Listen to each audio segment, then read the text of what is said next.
Hey guys, it's me, Vix123 with some Black Ops 2 Team ShotSwitch gameplay. 2 semi-auto weapons. You shoot 1 bullet with each, you have to switch after every shot.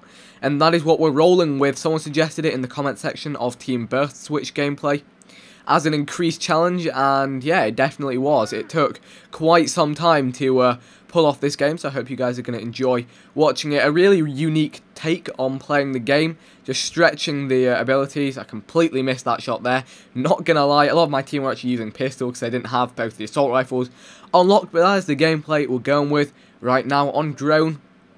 Drone's actually a pretty good map for it. There was a lot of cover. It was kind of a situation where you shoot one shot, go into cover, then come back out and shoot another. As you see, shoot one shot, switch. I don't know how I actually managed to miss him with my second 2 shots.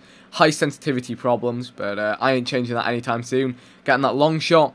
A lot of teamwork going on as well. That was a cool element of it. We had to kind of hit marker targets, get the teammates to finish the kills, all that good stuff. So yeah, it was a lot of fun. Hope you guys enjoy watching it.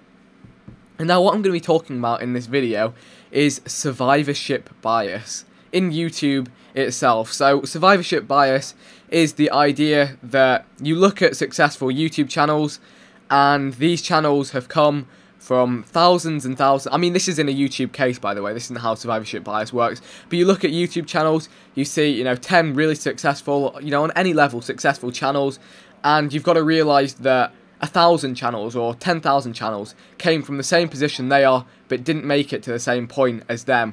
Obviously, nothing's as clear cut, and they haven't come from identical situations, but the probabilities would probably end up being quite similar.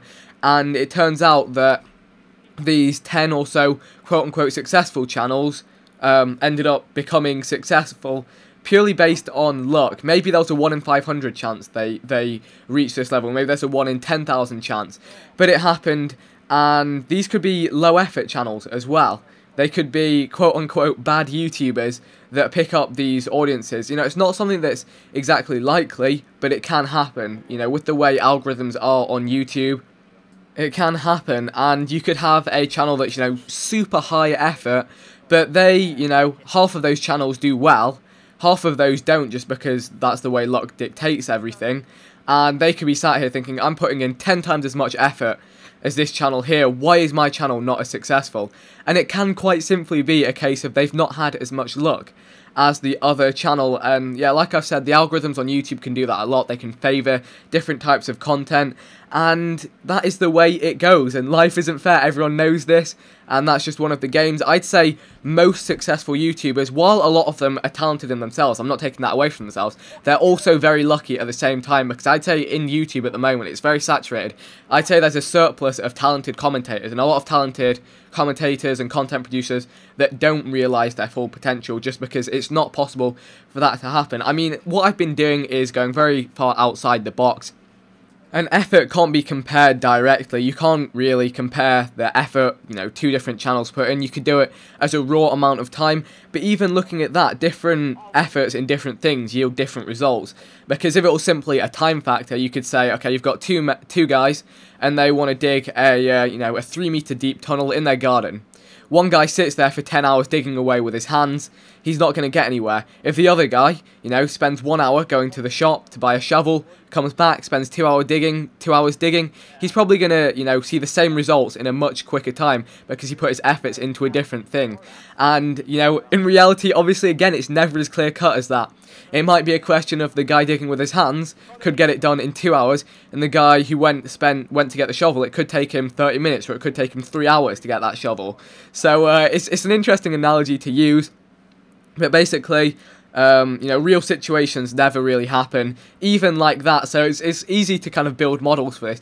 But YouTube is a very random and crazy place. And, there's a huge amount of luck involved. Obviously, you're going to increase your luck by putting in more effort, by, being more receptive to your audience, being a quote-unquote better YouTuber. But at the end of the day, the luck still dictates it. And 1 out of, a million terrible channels is going to make a huge success. And maybe, 30 out of 100 channels putting in a ridiculous amount of effort will see success. And obviously you define this on any level you want. It's a very kind of tiered thing.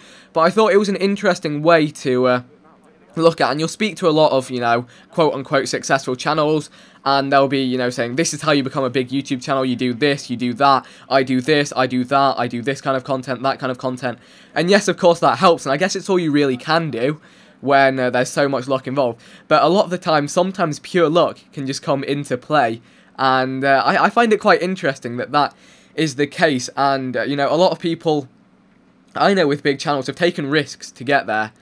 And they'll say you've got to be optimistic, you've got to be a risk taker, but actually I don't even agree with that.